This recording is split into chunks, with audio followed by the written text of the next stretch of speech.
हरियाणा में चुनावी प्रक्रिया पूरी हो चुकी है। प्रदेश की सत्ता एक बार फिर से बीजेपी के हाथों में है। वहीं कांग्रेस के सपने चकनाचूर हो चुके हैं।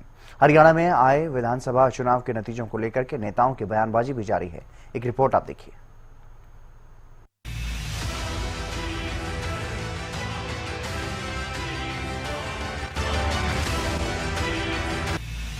7 अक्टूबर की रात हरियाणा कांग्रेस ने सोचा नहीं होगा कि अगली सुबह उनके सारे सपने टूट जाएंगे।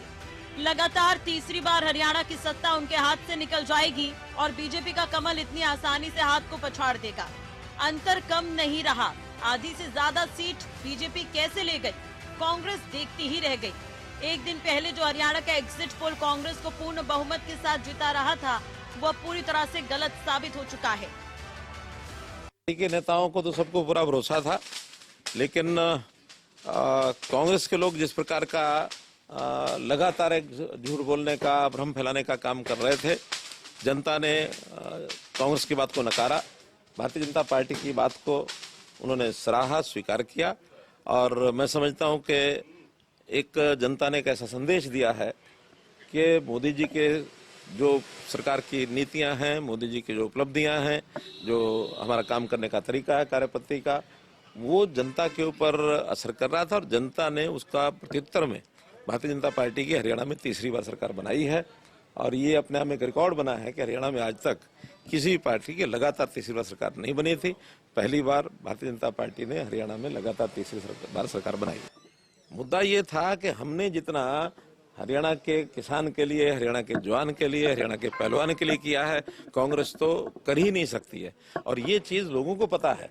हरियाणा, सबसे पहले मैं हरियाणा प्रदेश की जनता का, 2 करोड़ 80 लाख लोगों का मैं प्रणाम करता हूं, दिल से धन्यवाद करता हूं कि जिन्होंने भारतीय जनता पार्टी आदरणीय नरेंद्र मोदी जी की नीतियों में एक बड़ा विश्वास व्यक्त किया है।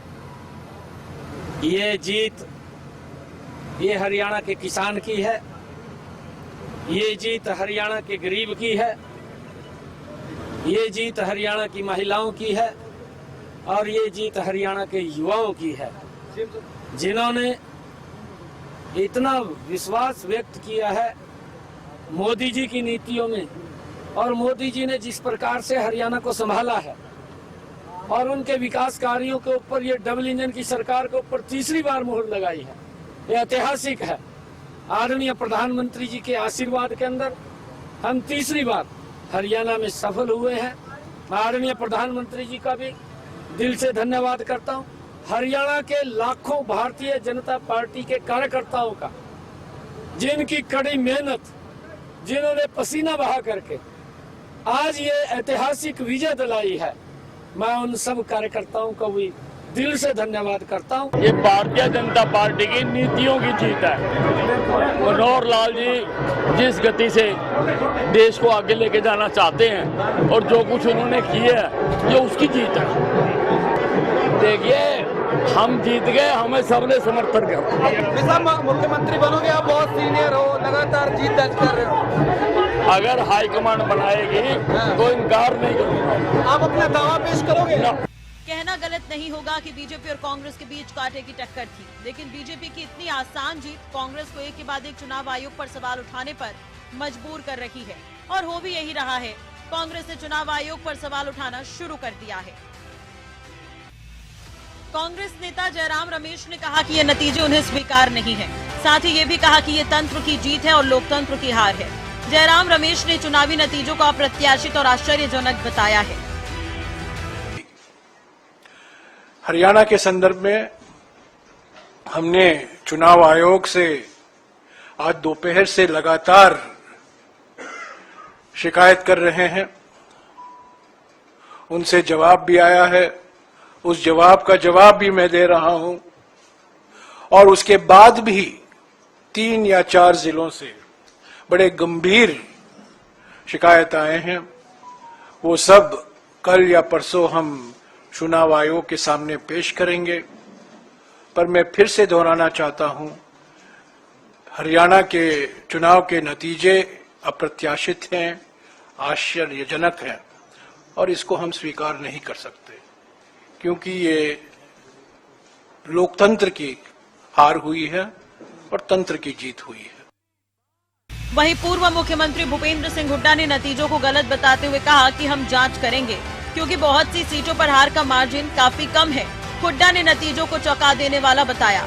लोकतंत्र है ये, और तंत्र एक अलग चीज होती है। तंत्र का कितना रोल है इसकी जांच करेंगे हम, क्योंकि बहुत सारी सीटें थोड़ी थोड़ी वोटों से आ रहे हैं, थोड़ी वोटों से आ रहे हैं, और कई जगह से शिकायतें भी मिली हैं।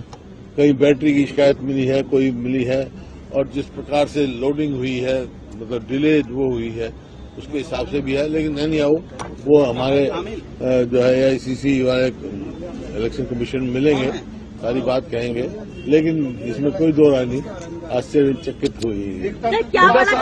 कांग्रेस सांसद कुमारी सैलजा ने भी निराशा जताई। उन्होंने कहा कि हमें पूर्ण रूप से जीत की उम्मीद थी, लेकिन नतीजों से हमारे कार्यकर्ता और खुद हम लोग काफी निराश हैं। हमने पिछले 10 साल से कांग्रेस पार्टी के लिए बहुत कुछ सहा है। कुमारी सैलजा ने आगे कहा कि इन सभी बातों से पीछे हटते हुए नए सिरे से सोचना होगा।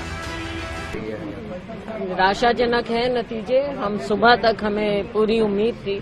हमारे सभी वर्कर बहुत निराश हैं, क्योंकि इन्होंने जो 10 साल सहा है कांग्रेस पार्टी के लिए, इन्होंने खून पसीना बहाया है। आज जब ऐसा नतीजा आता है तो निराश हो जाते हैं सब। निराशाजनक बात है ये, लेकिन अब हमको इन सब बातों को देखते हुए नए सिरे से आगे सोचना होगा, क्योंकि जो ये अभी चल रहा है बिजनेस एज यूजुअल, ऐसा तो नहीं चलेगा। इतना ही नहीं, बीजेपी वोटिंग प्रतिशत में भी कांग्रेस से आगे रही। वोटों की गिनती जब शुरू हुई तो कांग्रेस सीटों की संख्या और वोटिंग प्रतिशत दोनों में बीजेपी से आगे चल रही थी, लेकिन बाद में बीजेपी के पक्ष में वोट प्रतिशत बढ़ने लगा। देखा जाए तो ये दूसरी बार है जब एग्जिट पोल एग्जैक्ट पोल साबित नहीं हुए। इससे पहले इसी साल लोकसभा चुनाव में भी कुछ ऐसा ही हुआ था, जहां एक तरफ बीजेपी की 400 से ज्यादा सीटें दिखाई जा रही थी, वहीं नतीजों में बीजेपी 240 सीटों पर ही सिमट गई। बात हरियाणा की करें तो बीजेपी तीसरी बार सरकार बनाने जा रही है, पूर्ण बहुमत की सरकार। हरियाणा के इतिहास में ऐसा 52 साल बाद होने जा रहा है जब कोई पार्टी लगातार तीसरी बार प्रदेश की सत्ता पर काबिज होने जा रही है। Bureau report, Haryana news.